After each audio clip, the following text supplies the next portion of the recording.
राम राम बच्चों। तो हम बात कर रहे हैं इतिहास ऑफ अकाउंट्स के इस सीरीज के अंतिम चरण की, जो कि है हमारा पार्ट 6।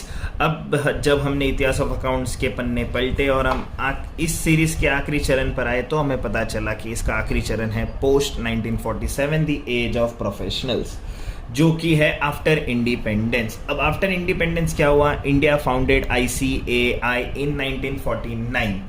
इससे क्या हुआ? जब इंडिया ने ICAI को जन्म दिया इन 1947। ICAI हम सब जानते हैं, which is institute of chartered accountant of India, जैसे CA आते हैं, चार्टर्ड अकाउंटेंट्स आते हैं। अब उससे क्या हुआ कि अकाउंटिंग को एक नेशनल आइडेंटिटी मिली। तो ऐसे अकाउंट्स का जन्म हुआ था from that era, that 1000 years ago, which era, तो वो हमारे पार्ट 1 में आप देख लेना। उस एरा से लेके पोस्ट 1947 तक, तो ऐसे हमारा एंशिएंट एरा से चलते चलते पोस्ट 1947 तक अकाउंट्स बढ़ा।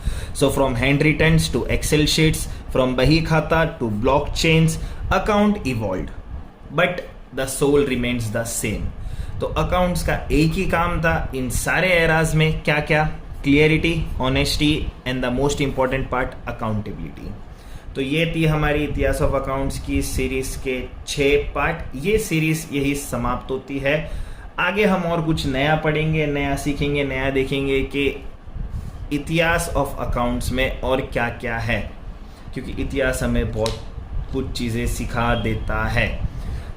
तो मैं हूँ आपका वर्सेटाइल एजुकेटर। ऐसे ही फॉलो करते रहिए और नए नए वीडियोस के लिए कमेंट ज़रूर करते रहिए। तब तक के लिए